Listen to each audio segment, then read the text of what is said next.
much tighter while the rhythm sways.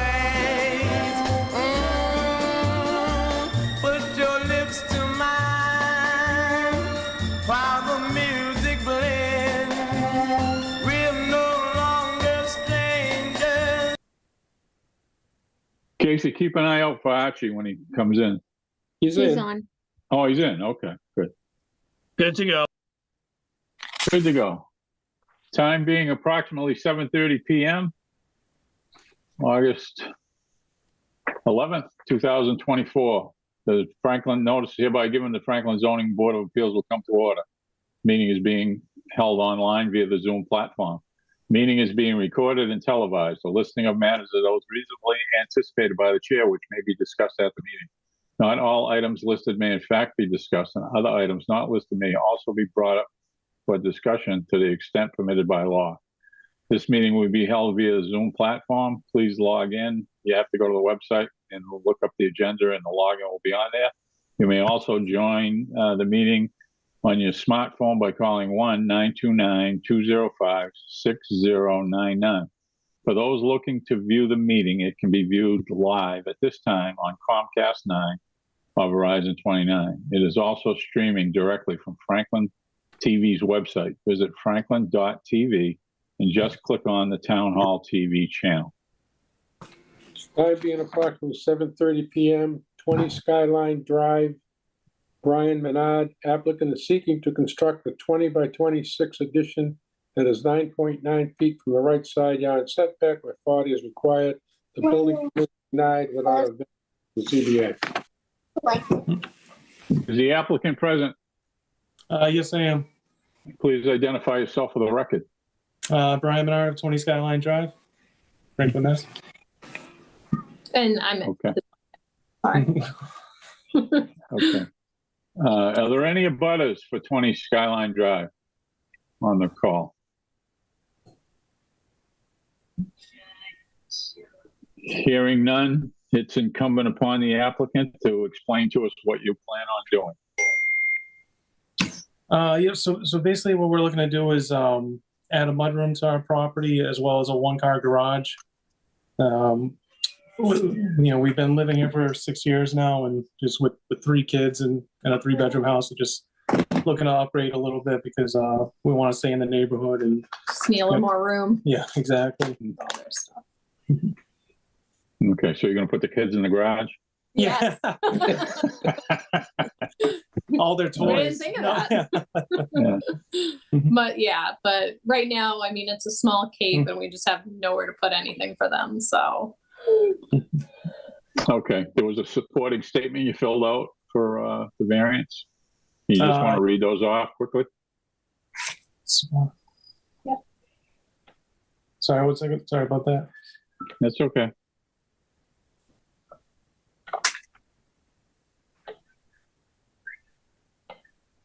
Okay. So this would be the literal enforcement of the provisions of this zoning bylaw would involve substantial hardship, financial or otherwise, to the petitioner or appellant for the following reasons. And then, so we put due to confinements of my lot, existing non-conforming, I need a variance to build a mudroom and 1-car garage.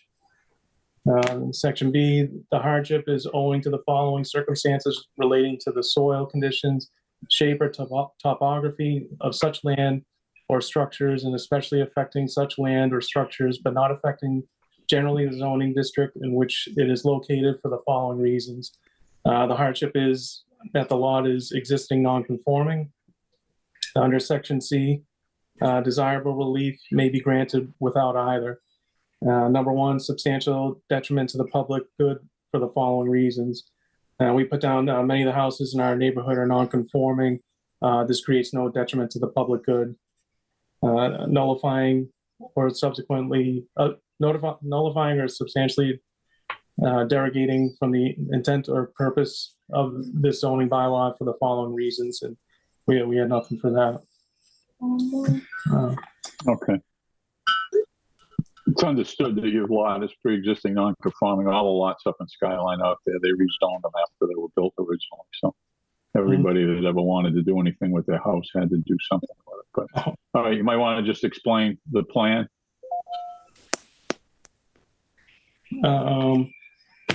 Just like, what we'd be looking to add, is that what you're asking? Sorry. Yeah, yeah. I mean, coming in from the street, you already have an existing driveway. You're gonna Yeah. kind of put the addition on that side of the house. Exactly. Yeah. So right now we have like a deck coming off of the house where that's pretty much where the mudroom would be going. And then right next to that, we'd just be putting in a 1-car garage. And, you know, that's essentially it. And a little porch in front of the mudroom. Okay. And the closest you're gonna get is 9.9 feet. Yeah. Where I think you are now, it's required to be 40 feet, but you can't. Correct. Nothing meets it up there because the lots were only half size, I think, when they were built. So, or maybe a little bit less than half size. So, but it was Right. rezoned, I know, and everybody that lives up there comes to us sooner or later to do some additions, you know, to their house. So, anyway, it's all one story, right? The mud room and the garage. Yes. Yep. Yes, yeah, and Yeah, it's okay. lower than The roof line of the the roof house. line of the house. Okay. All right. Okay. One thing I did want to bring up is Small brought up to me, but on page 3 for the dimensional information, I did have a typo, and I just want to let you know, just so that everything is, you know, clear. Under existing conditions on the right side, I had 9.9 feet. It's actually 25.6 feet. But I just want to, you know, to get that on record. Well, if you add all those numbers, it probably comes up to that, doesn't it? Well, it doesn't Possibly. quite come up to. Mhm. You know, you got 7.5. Oh, yeah. Well, that's the 20 feet you're looking for, and you got 9.9 Mm-hmm. feet, so you got almost 30 feet or 29 feet to the right hand side anyway. The way Mhm. the way it lays out. But Mhm. anyway, who's that? The engineer coming in the back, Yeah. or the architect, one or the other? Yes, thought you should be present. Yeah. Very curious one. Okay. I'll just ask. I know nobody volunteered when we started. Is there any abutters that have any comments or questions about the plan before us? Bless you. Okay, hearing none, I'll go through the board. Chris, I know you're here. Is Megan here also? Yes. Okay, all right. Present, Bruce. Okay. Chris, any questions or comments? No comments. It's a tight lot. I know we've done a lot of these here, and I think over on Conlin and a couple other developments. Yeah, So yeah. no issues, no concerns for me. Okay. Megan, Hi, Mr. Chairman. No issues, no concerns from me either. okay. Archie, any questions, comments? Just, I'm all set. And it's a standard home in that area that's strapped for lot size. A Right. small home as it is, so I'm good. Okay. Philip? No problem. Everything looks good. Okay. Yeah, no, I don't have any. I already asked the question if it was, maybe sure it was one story. But anyway, with all that being said, and there's no abutters out in Zoom land that wish to make a comment or ask a question, I'll entertain a motion. I'll entertain a motion to close the public hearing. So moved. Second. Motion made and seconded. Any discussion? Hearing none, we'll call for the vote. Roll call vote. Archie, Yes. Philip, Yes. chair votes yes. And that would be somebody, I think we ought to go backwards again. Somebody make a motion, Archie. I'd like to make a motion, Mr. Chairman. Yep. I can make a motion to approve the variance for 20 Skyline Drive for Brian Bernard to construct a 20 by 26 one-story addition that is 9 feet 9 inches from the right side yard setback where 40 is required, giving them relief of 30.1 feet to construct a like I said, one-story garage with mudroom as shown on a drawing dated February 2nd, 2024, entitled Plan Showing Proposed Additions for 20 Skyline Drive, Franklin, Massachusetts, by O'Brien Land Surveying. Seconded. Motion made and seconded. Any discussion? Hearing none, we'll call for the vote. Roll call vote. Archie, Yes. Philip, Yes. chair votes yes. Thank you. Time being approximately 7:35 PM. 121 Grove Street, Fairfield Grove Street. Applicant is seeking to build a building permit to construct 330-unit multifamily development. The building permit is denied without a comprehensive permit from the ZBA. The applicant's present. Yes, good evening, Mr. Chairman, members of the board. Richard Cornetta on behalf of the applicant. I'm also joined by Rob Hewitt of Fairfield Residential, and I believe John Scheib of Scheib Consulting is also joining us this evening. Okay. Mark, you on the call? Yes, I am, Mr. Chairman. Good evening. Okay, nice. Nice to see you. Thank you. All right, Mr. Canetta, or Attorney Canetta, where did we leave off? So as you may recall, we met with you last meeting about 2 weeks ago, and we were discussing, I believe, well, the board had taken action on some of the waivers that were proposed by the applicant and had instructed Attorney Bombrowski to draft an initial decision, which he has, and we'd like to thank him for doing so, given the tight time constraints he was given.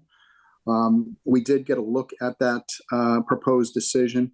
We did suggest a few minor changes to it, which I believe have been incorporated, but I'd defer to Attorney Bombrowski on that subject. And so we are present tonight to address any questions the board may have before they close the public hearing, but we have no further documentation or information to provide the board at this time. Okay. I think there was a question about the waivers that we were going to approve as far as the Conservation Commission went. Is the wording all correct on those?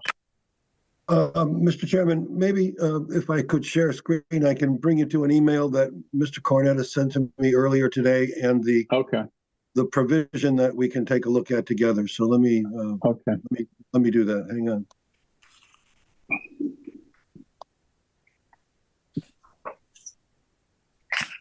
So this is the draft decision.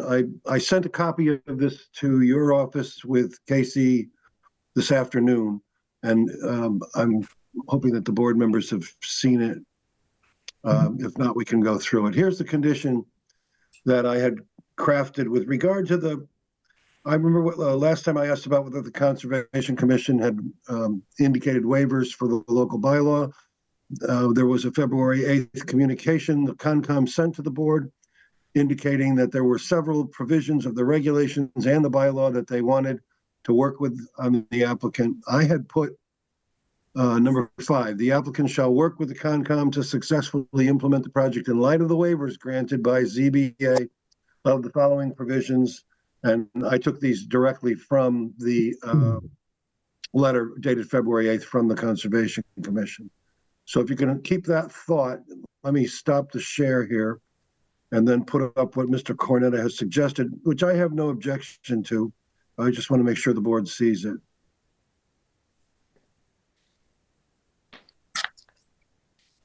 He suggested substituting, I gotta move the picture there. The applicant shall work with the Concom to successfully implement the project in light of the waivers of the local wetlands bylaw granted by ZBA as set forth in Exhibit A. Okay. I leave it to the board to decide whether you want my version or Mr. Cornetta's version. As I said, I don't have an objection to Mr. Cornetta's version. Attorney Canetta, which do you prefer?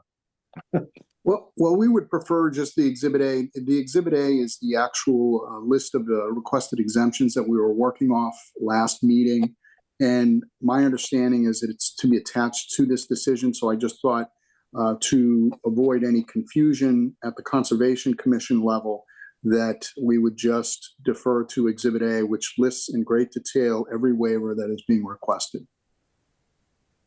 The one where it starts in Section 2, Town of Franklin Conservation Commission regulations, and those are the ones that you requested a waiver for, and those are the ones I think that we talked about granting last meeting. Yeah, they're all listed. I believe they're all listed. Yeah, they're all listed under the various headings. Yeah, I think in the spirit of cooperation, you guys agreed to work with the Conservation Commission as close as you could. I think that the Conservation Commission has continued the public hearings there until they come through and to see what waivers we actually grant them. So, but, where they were willing to work with you, you're willing to work with them.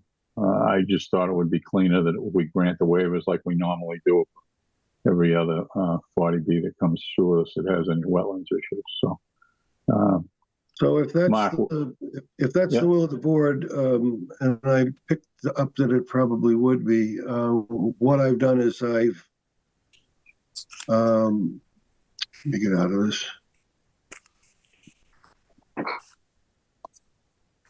I'm going to change that condition in the decision draft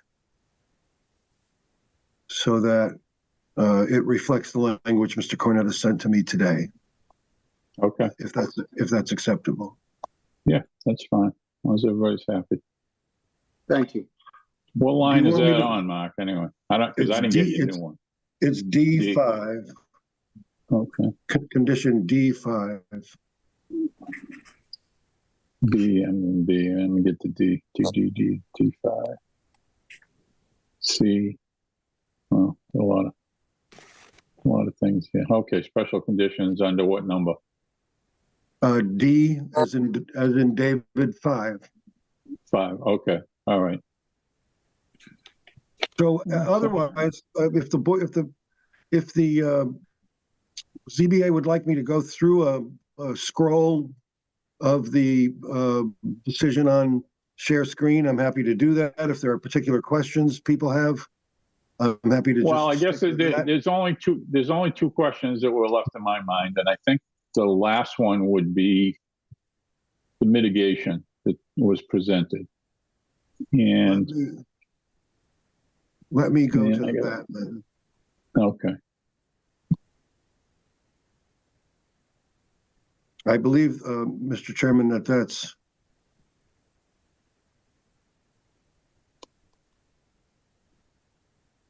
D1, David 1, condition, Okay. I'm sorry, it's number 2, David 2. D2. Okay, up to the thing. Okay. What's that say to you? My impression was that it was presented to us and maybe out of context at the time, but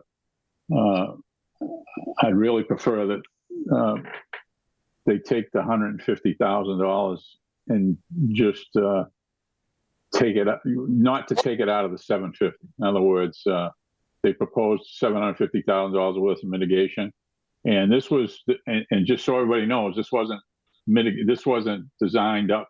We didn't. The board had nothing to do with it. This came together with negotiations between the developer and the town, set a couple of employees, department heads, to try to work this out. And this is what they came up with. As you'll see further down the road here, that may not be quite enough. But Attorney Canetta, is the applicant, let's get your take on this. Well, our understanding was from the conversations with the town, and understand, please, I was not present myself at those meetings, but Yeah. based on the information that we discussed during our last meeting about the mitigation, as I understood it, it was a figure of $750,000 as is stated in D2 of the draft decision. And within that $750,000, it was to include a $25,000 fee to be paid to the town for the cost of the study of the sewer infrastructure. And also, if the results of that study were to indicate that there would be an upgrade necessary to the sewer treatment system to accommodate the new project, that within that 750, 150,000 of which, not to exceed 150,000 of which, were to be paid to either improve the sewer treatment system, the existing system, or to install a on-site storage tank that would operate to discharge flows at times that were optimal for the system. So it was our understanding, and it seems to be reflected in this decision, that of the 750, it would include the $25,000 for the study, as well as up to, not to exceed, $150,000 to either upgrade the sewer system or place a tank, an on-site tank on the system. That was our Okay. That was your understanding, but I think one of the applicants mentioned that they were willing to take out one of them. I thought it was 150,000. I understand there were some other discussions that went on before that, but I'm pretty sure that if we go back and look at the tape, that was volunteered at the time. I'm just looking to get that back. That's all. Yeah, I can speak to that, Chairman, if Okay. you will. And Yeah. just while I have the floor, I just wanted to thank this board for a very professional, thorough, and fair hearing process over the last few months. And as you know, we've been at this for over 2 years, talking to all the different groups in the town, circulating this proposal, and we're excited to have worked with the zoning board and satisfied their peer review consultants. At the last hearing, Mr. Brown, the building commissioner, had expressed some concerns, and we had debated a few changes at that meeting. I didn't leave there completely clear on what we had discussed. I've given it some thought, and in consideration of Mr. Brown's comments and our long working relationship with him, and with the sort of a totality of this board's draft conditions and hearings, I am willing to make one change to our proposal. And I will just preface that by saying a lot has changed in the last 2 years. It's gotten a lot harder to make a development economically viable, but we're committed to working with the town, as we have been committed to all through this process. So we will agree to have our obligation for these discretionary funds, which can be used by the town for improvements in the Grove Street area or other areas that they deem appropriate, to be fixed at $750,000. As you recall, previously we discussed netting that down by the amount of this sewer study and tank if needed. So I'm willing to commit to $750,000 with no risk of having that reduced because of the sewer work. We will take on the risk of the paying for the sewer study. And if mitigation on-site or off-site, as we've talked about before, is needed, we will pay that up to the maximum anticipated amount of $150,000. If less than that is needed, then we would just fund whatever is needed up to that amount. And just for the board's note, we're at the limit of our development cost here. So to fund this change, I'm going to scale or eliminate a few of the tenant amenities like the dog park and work from home area. Those will be relatively minor changes, and we'd reflect that in any of the post-permit drawings, which I know we have to submit to the zoning board if this approval is granted. So just to sum up, in that section, I think it says the developer is committed to the following items. I think we could make a few changes to that language to address my comment here, if that's something the board would like to entertain. Yeah, that's fine. I don't know if you got something already drawn up or not, but I get it. You're gonna leave the total sum of $750 in there as contribute to the town for any necessary improvements to along Grove Street or whatever, or mitigate. Well, they're gonna give you the $750 regardless of what you do with it. So, right. May I suggest to Attorney Cornetta and his client that I take the prior to the issuance of the first CO language, which was the final date that you had set for contributing the remainder, if you will, and move it up to say, as a way to mitigate the impacts of the project, the applicant shall contribute to the town of $750 prior to the issuance of the first certificate of occupancy, period. Now, I'm unclear whether or not the 25K is going to be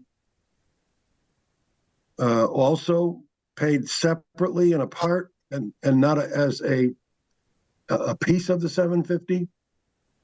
I mean, if that's the case, I can put, in addition, within 90 days of the expiration of the appeal period, you're going to provide 25K to the town to pay for the cost of the study. Yeah, that's consistent with what I'm proposing. So I'm fine with that language. And just for your reference, the reason we increased it from 30 to 90 days is we want to make sure that we are able to get through the Conservation Commission approval before we are obligated to pay for that study. I had no problem with the 90 days. So it will now stay within 90 days of the expiration of the appeal period. I'm sorry, in addition, within 90 days of the expiration of the appeal period, the applicant will provide 25K to the town to pay for the cost of a sewer study. And how do you want to handle these last two things, the on-site tank or the improvements to the sewage system? I mean, can't we just delete those? Well, no, I think we want to keep those in. Well, okay, you're saying that you're going to contribute up to $150,000. If it's less than that, everybody's made out. If not, then it's. I think it kind of becomes their business at that point, doesn't it? Yeah. So why don't I just move this out of the mitigation section and say, if the study determines, then either the applicant will construct the on-site storage tank or provide improvements to the town's sewage system, not to exceed the sum of another 150K.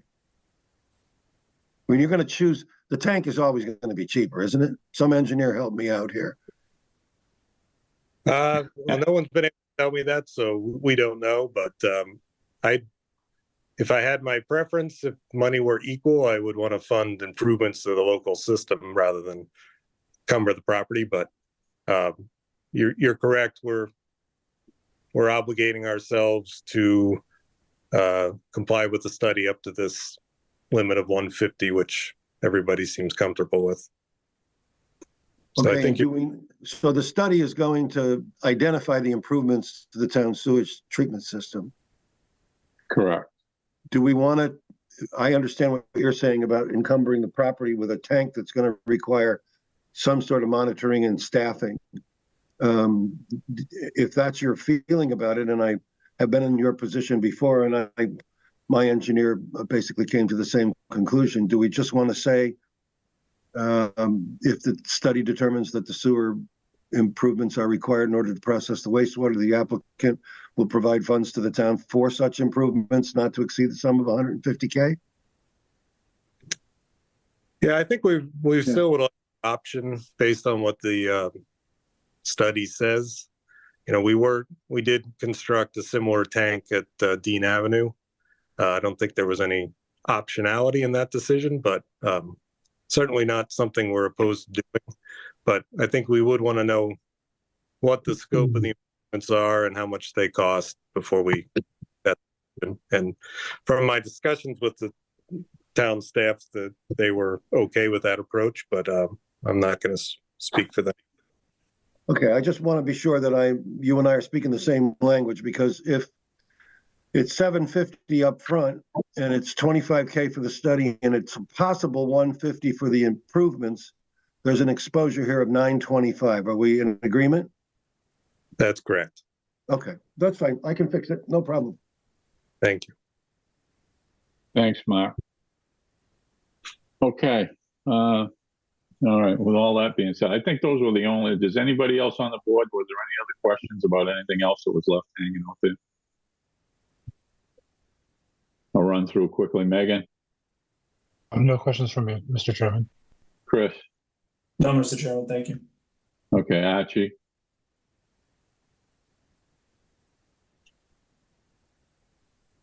Sorry, muted. None from me, Mr. Chairman. Okay. Philip? No, Paul set. Okay. Gus, you want to chime in here? Is this basically what the mitigation agreement that was originally struck between the town and the developer. Is that basically how it all comes out?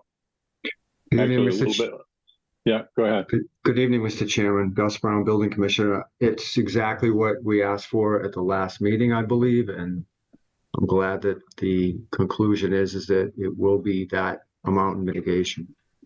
Okay, great. Thank you. Okay. All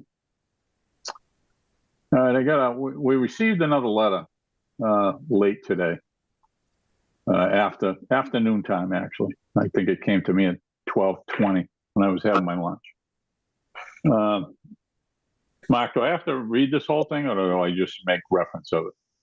You can just make reference to it, Mr. Chairman. Okay. It was a letter received by the board from the town administrator. He goes through some historical stuff about the friendly 40B process, what the proponent feedback was from the public and committees, what they did.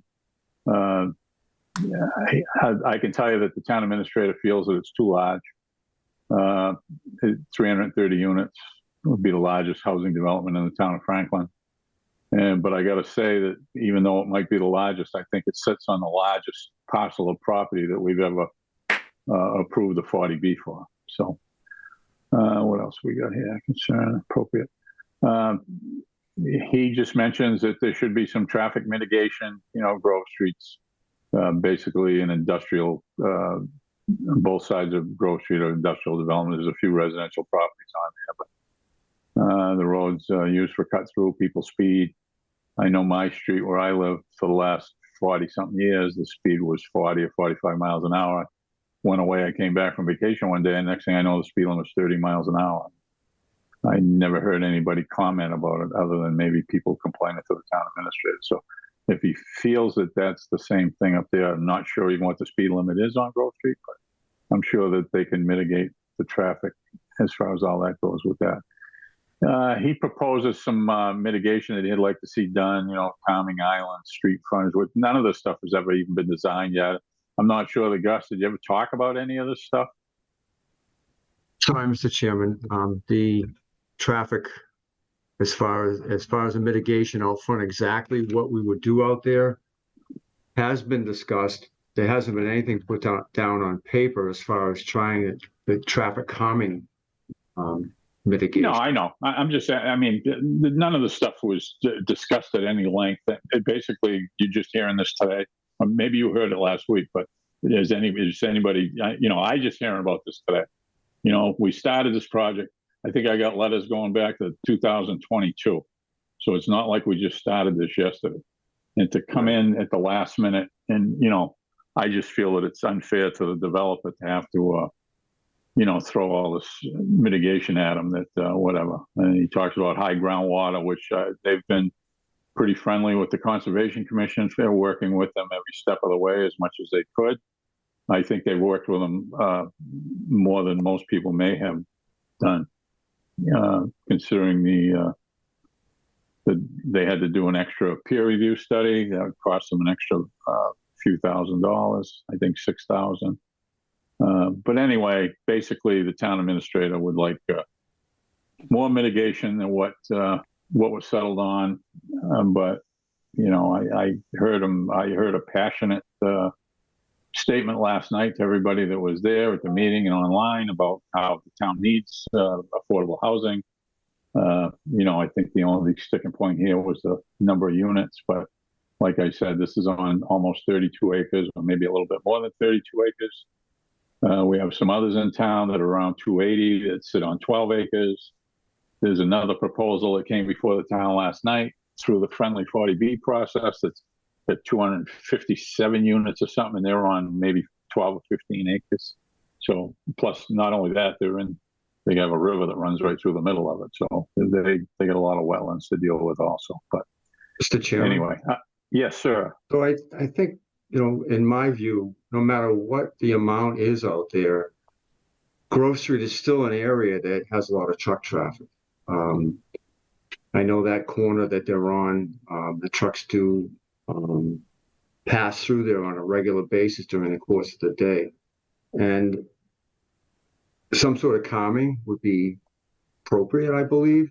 but we have not got to that point yet as far as what the town would like to do, whether they'll use this mitigation money. I don't want to speak for that mitigation money, where it's going to go. Yeah. But that is a concern, that it's still a residential development that is on a street that, you know, the traffic does pass rather quickly at times through the course of the day. And I don't think I'm at liberty to talk about any more mitigation at this time during this hearing, because we're getting to the end. I assume that as Rob Hewitt and I get together and have our sit down, that there's going to be some more talk about what we can do to help the development. I have faith in him. He's been a good developer for the town of Franklin, and I don't see it going any other way. Yeah. I mean, I have to agree with you. He's done everything that's been asked of him by all the different people that chimed in on this. You know, they started out with the style of the buildings. He took the gable ends off, made them flat roofs to bring them down. You know, he moved some buildings around. You know, I mean, I haven't heard him balk about on anything.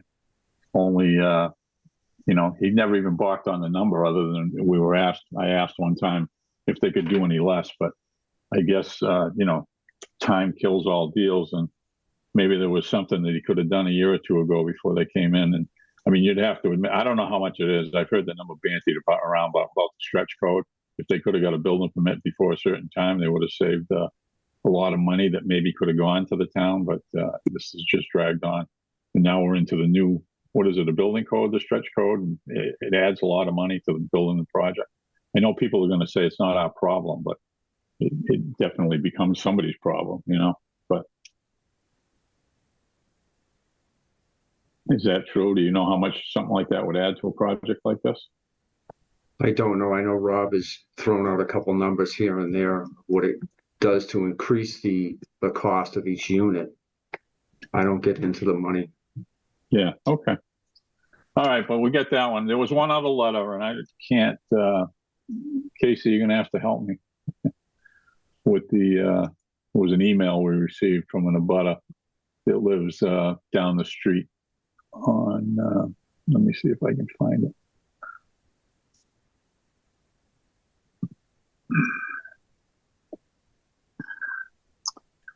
Not sure what I did with it. Casey, did you send that to me? Or can you? Yeah, go ahead. I had it, but that was Jamie's letter.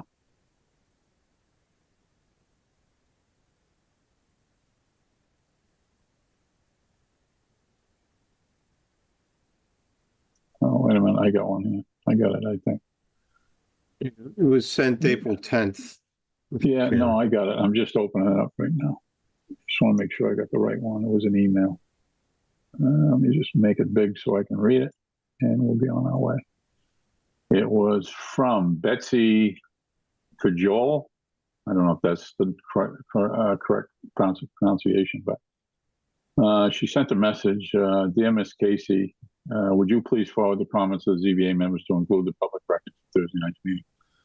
Public hearing for 121 Grove Street, 40B project. I'm going to be out of the country and unable to attend the hearing. Dear Ms. Townshend, members of the Franklin have attached, respectfully request that the following comments be read at the public hearing tonight, Thursday night. I'm a resident of Benjamin's Landing, which is about a third of a mile from the proposed 330-unit rental apartment complex located at 121 Grove Street.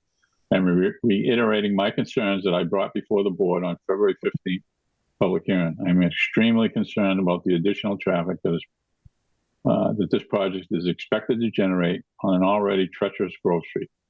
If I read the traffic report correctly, this project is expected to generate 1,500 vehicle trips on an average weekday. Benjamin's Landing is a blind drive, and I am concerned about the safety of our residents trying to pull out of our driveway onto Grove Street. I hope the ZBA requests that the developer reduce the number of units.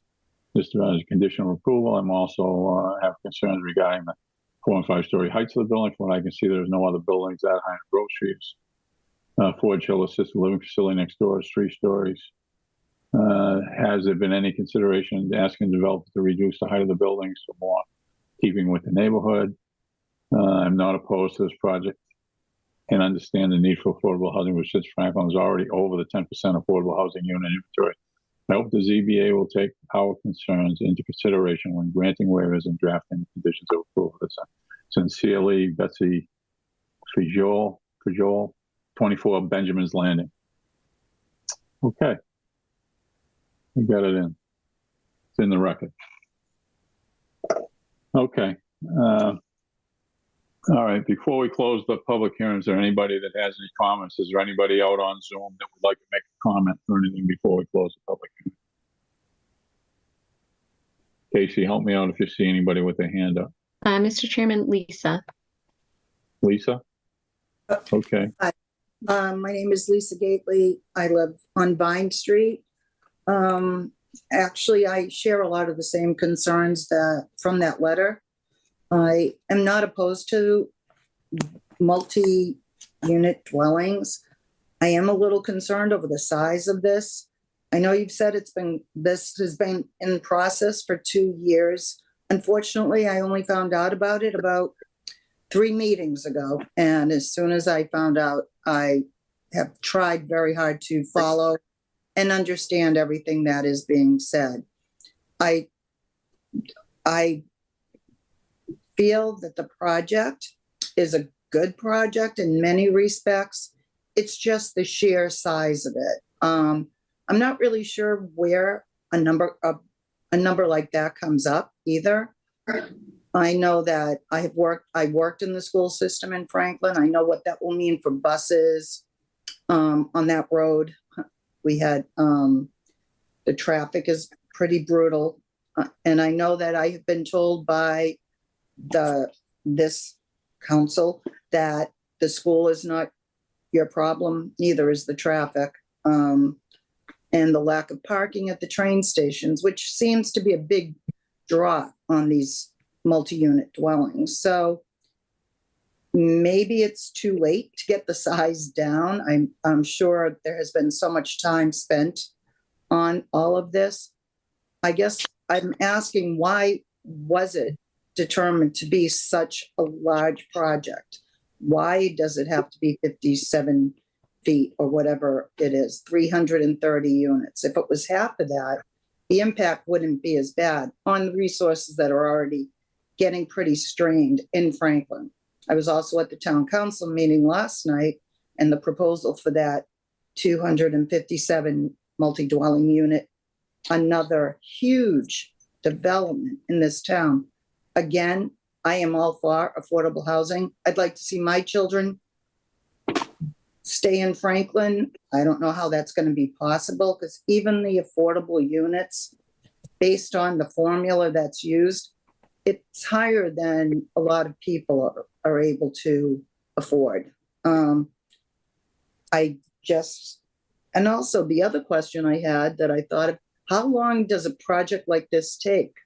Because that's going to be a big impact on the people in that area. So I just wanted to put that out there again, because I know last night there was a lot of anger going back and forth on who wants affordable or not. I think we all understand the need for affordable housing.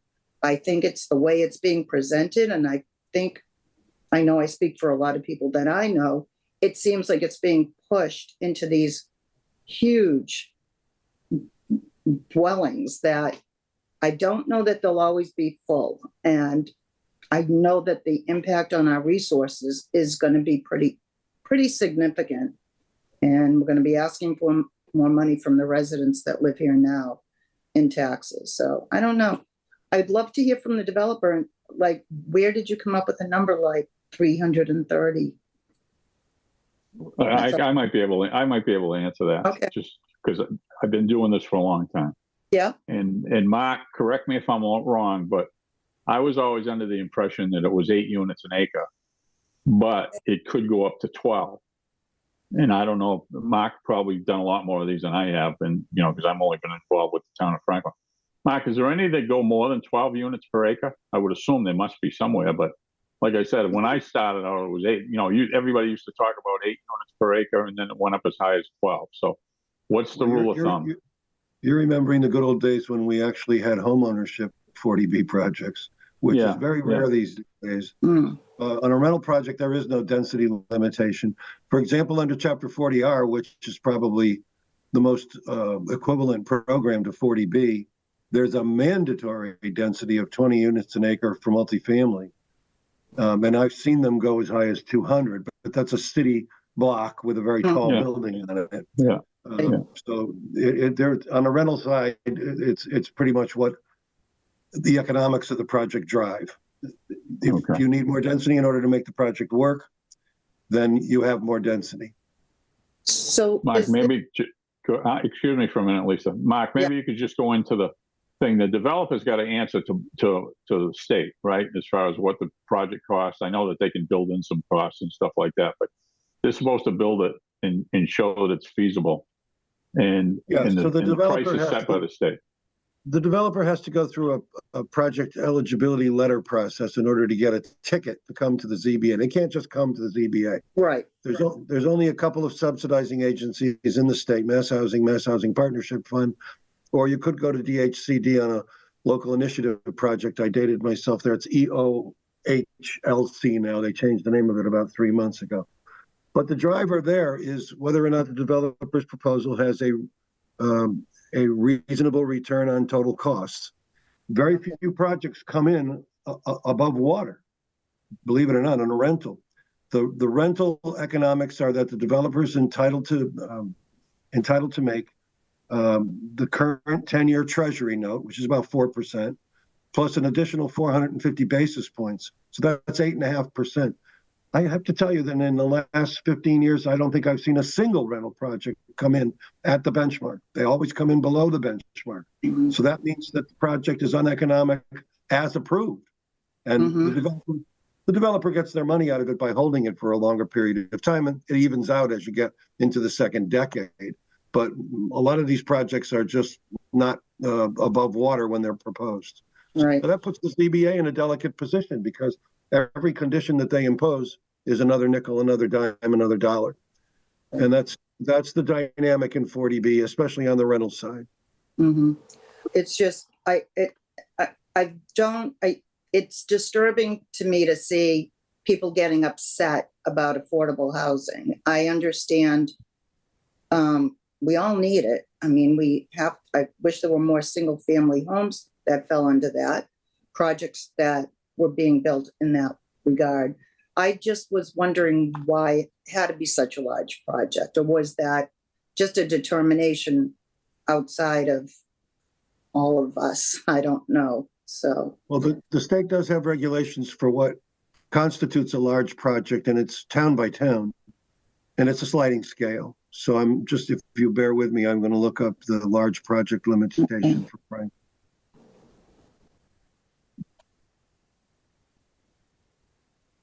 Alicia, I hope you're getting some of the answers that you're looking for. Some. It's still very disappointing in some regards. I wish I had, honestly, I felt like I was running in at the tail end of this whole thing, which obviously I was. I started coming to the meetings 3 meetings ago, but very. Well, let me just explain that to you too. This is coming in under the friendly 40B. The town administrator set up like a game plan about how to do it. They were to go to the Concom and the planning board for a 30-day cursory review, non-binding, which both of those probably took over a year. They didn't actually file an application with us until November 1st of 2023. And we had the first public hearing. I think we're obligated to do some things during it. We're obligated to have the first public hearing within 30 days, and then we're obligated to go along. I don't know if there's a 180-day program that sits out there that we're supposed to approve it by that time, unless we get an extension from the developer, which, he's been more than amenable to, to go along with whatever we needed. We came up with peer review costs, or estimates of what the cost would be. The applicants provided that money. In the meantime, we went to the Conservation Commission. they weren't happy using the same peer review, that they wanted to use their own. So basically, he's had his developer look at it, he's had our peer review look at it, and he's had the Conservation Commission peer review look at it, along with the conservation agent. So, I mean, it's getting a lot of looks. Can I again, I am so ignorant of all of this. I'm learning an awful lot. I will say that.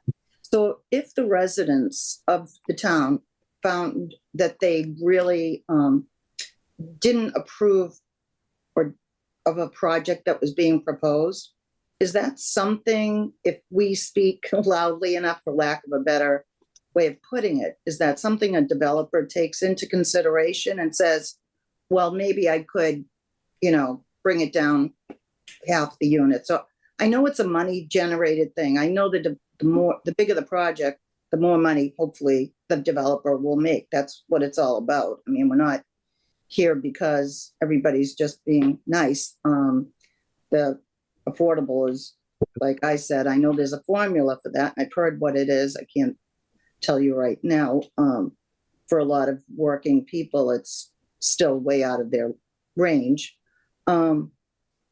But do people, citizens of Franklin or any town, can they go to meetings and express themselves and see a change in a project? Is that something that can actually happen? It's possible. Okay. Nothing says that, nothing's etched in stone. Okay. That kind of answers that, though. Okay. Yeah. All right. I mean, if you saw the meeting last night, the town administrator made a passionable plea, argument for 40B, because evidently we needed. I got to tell you, I don't agree with what the affordable price of a unit is. The affordable units, I think they're probably a little bit more money than I would want to spend if I didn't have any money. But, it is what it is. It's set by the state. It's not set by me. It's not set by the developer. It's set by the state. So they tell him how big a unit he's got, 1, 2, 3 bedroom. Before we'd try to keep them out of 3 bedrooms, but now the state demands that there's at least 10% 3 bedrooms. So that's how they get put in there. Right. But anyway, Mark, did you come up with that answer? The large project. I got to do a calculation here. Hang on. I do appreciate your answering my questions. Great questions, by the way. Well, I don't know about that, but thank you. Thanks. They're the same questions that nobody wants. They'll ask about it out on the street to somebody who doesn't know, but nobody takes the time to come here and ask them. I'm just finding it disturbing how upset people are getting about the word affordable housing. I don't want my town to be that town. So. Thank you. Thank you.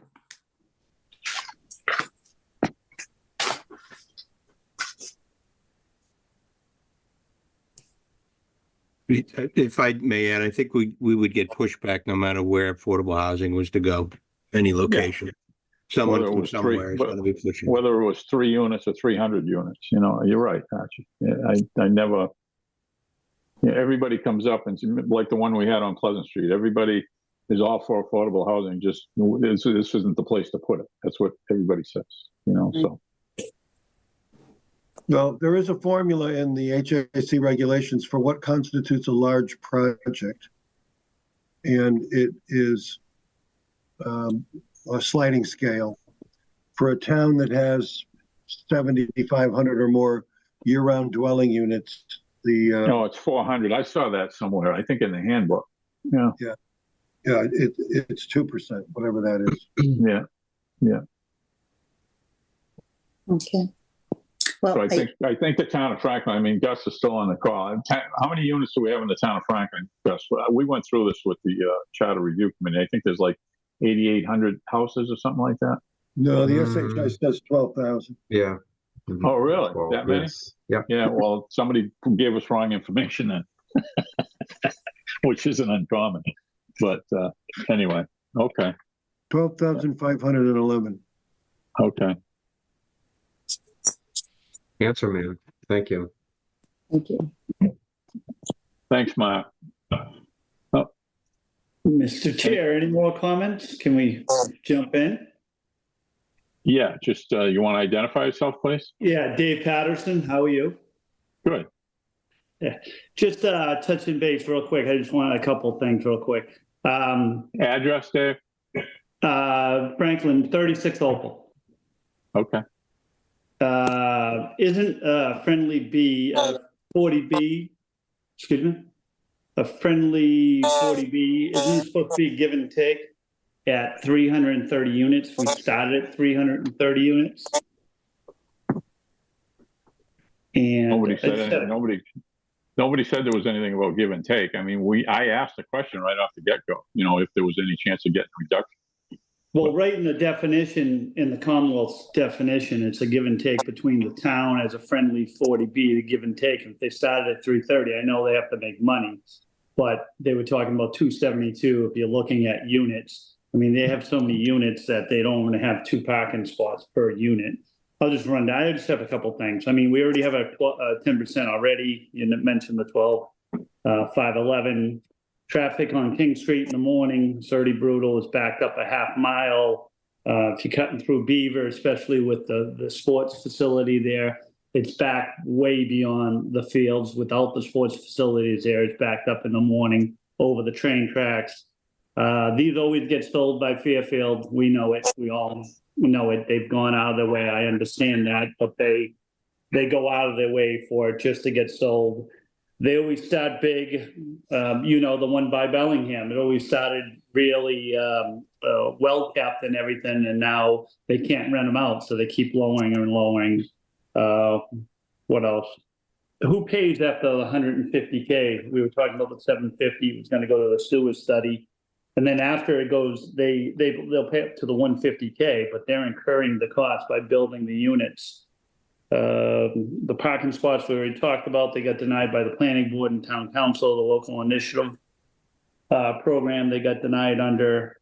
And I just think the ZBA should consider, is this, you know, the existing residents, traffic, schools, impact on services. I know you already talked that a lot of those things you can't take into consideration, but right under the Commonwealth's definition, you know, they say a friendly 40B is a give and take. It's you meet with the town, you're supposed to go back and forth. They've never budged from the 330, you know, and you keep talking about, you know, the amount of space they have up there.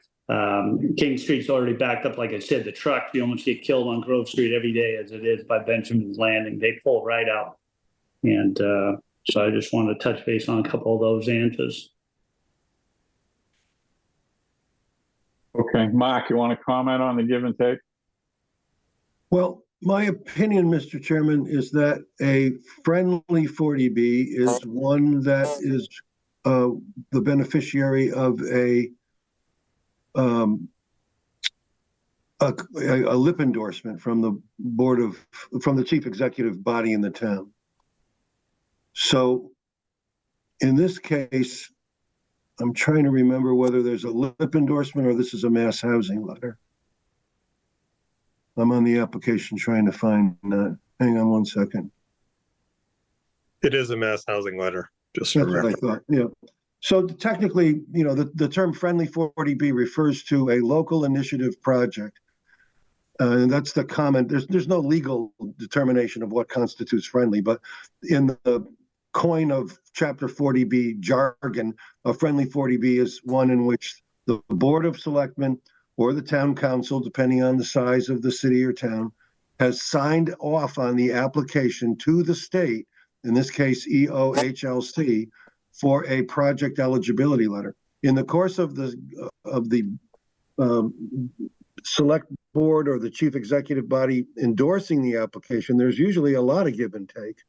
But when the letter is issued by Mass Housing, typically there isn't a lot of give and take.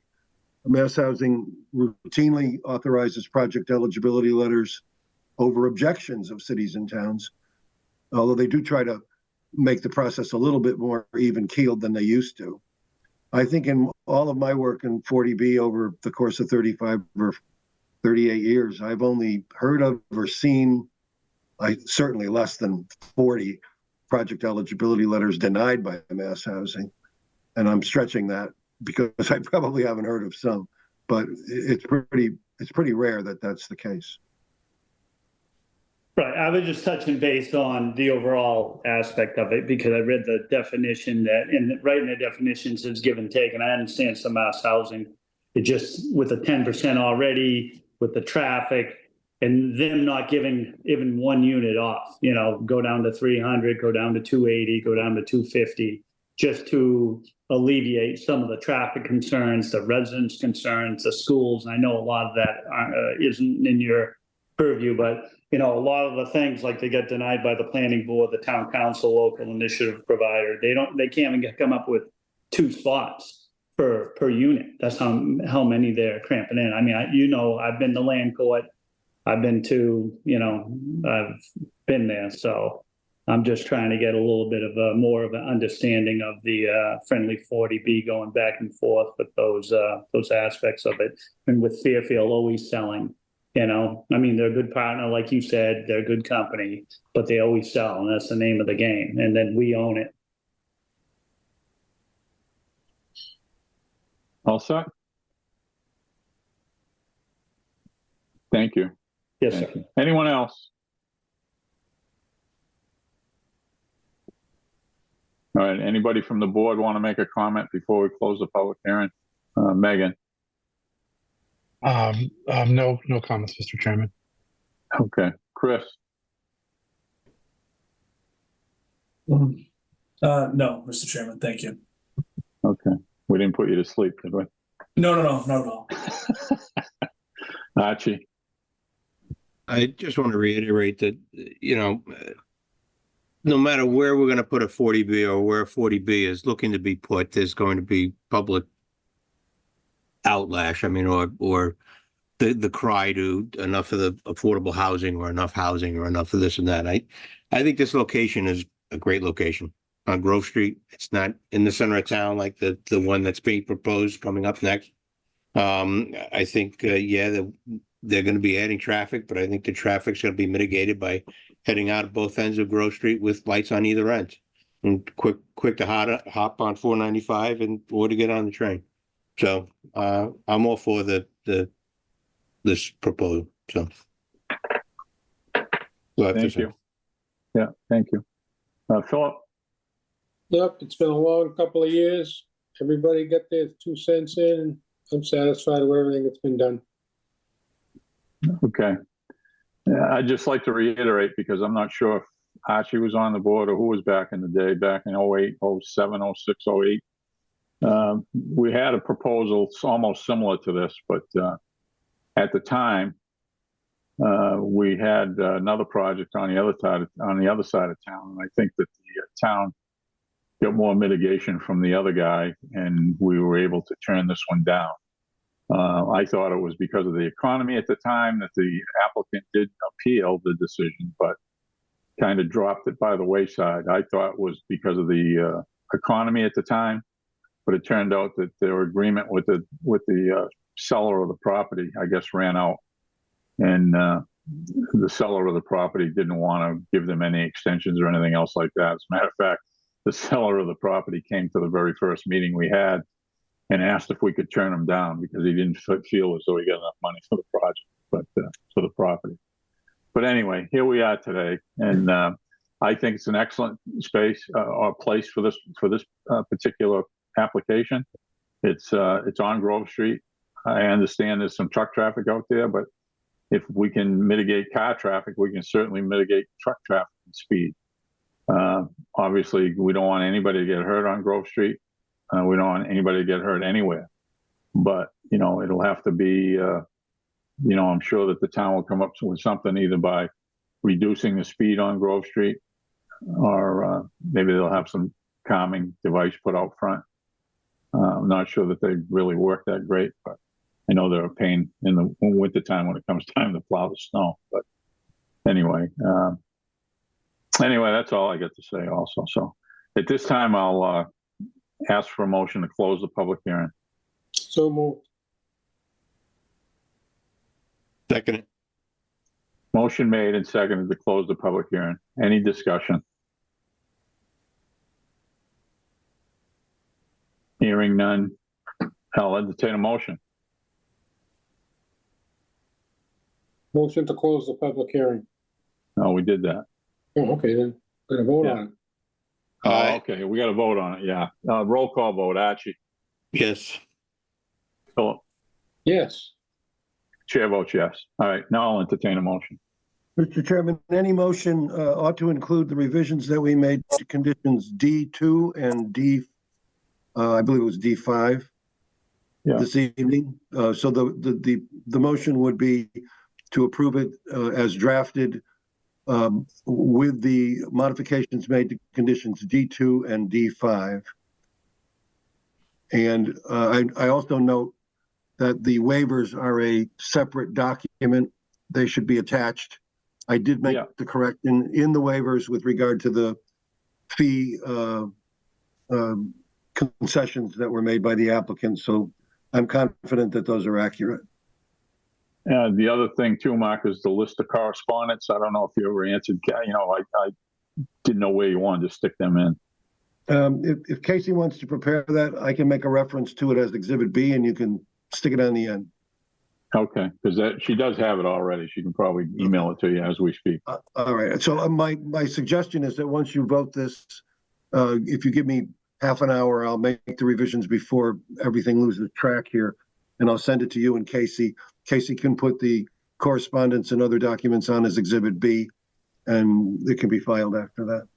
Did we ever get the dates that you were looking for? Yes. And did you take out the reference to the DOT? Yes. Attorney Carnetta was clear in making those points and helped with the date. So I appreciated that. Okay. And we got everything else. I think everything else is sufficient. And you put a signature block for 3 people, correct? That's a change I need to make, but I'll put Archie and Chris as signers. No, Archie and Philip. Oh, and Philip. Okay. Yeah.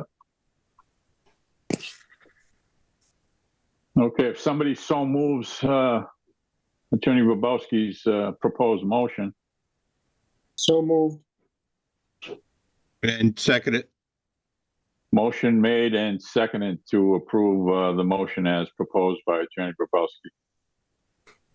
Any discussion? All right, hearing none. We'll call on the vote. Roll call vote. Archie, Yes. Philip, Yes, chair votes yes. Okay. All right, Mark, you'll get that to Casey. I'm working on it right now, and I appreciate everybody's cooperation to get this done. I'll expect it down there within a half an hour or so. Okay, all right, well. Expect it over the airwaves. Yeah. Okay. All right. That's, what else? What's the last thing on the agenda we got? Thanks, Mark. Attorney Carnetta, I'll send you a copy as well. Thank you, Mark. You bet. Thank you. the minutes. Thanks to the developers. Can't say it's been a pleasure, but hopefully we came out to a fruitful conclusion. We appreciate the time of the board. Thank you very much. You're welcome. Thank you. You're welcome. Whoever that was, Rob, John. We didn't hear from John tonight, did we? Yep. But thank you again. Chair. Appreciate everything. Good work, All right. everybody. Thank you very much. All right, what do we, Casey, I lost my agenda. Where did we go here? Approve the minutes. Of what meeting? What meeting was it? March 28th. All right, we got the minutes from March 28th. Members have been provided a copy. If you haven't had a chance to look at it, I'll give you a chance to look it over. If you have already looked it over, I'll entertain a motion. Everyone get a chance to look these over? Yes. I looked them over. Yeah. Mr. Chairman, I'd like to make a motion to approve the minutes for Thursday, March 28th, 2024. Seconded. Motion made and second. Any discussion? Any errors? No omissions, deletions? Okay. Roll call vote for approval. Chair votes yes. Philip? Yes. Archie? Yes. Casey, anything to come before the board? No, Mr. Chairman. When's the next meeting? We have something scheduled April 25th. April 25th. Okay. We're on a roll this month. Boy, you're doing Yeah. it. Okay, I'll entertain a motion for adjournment. Motion to adjourn. Second. Motion made and seconded for adjournment, non-debatable. All those in favor, roll call vote. Archie, Yes. Philip, Yes. chair votes yes. Good night, everyone. Thank you very much. Night, Night, Kurt. thank you. Good night.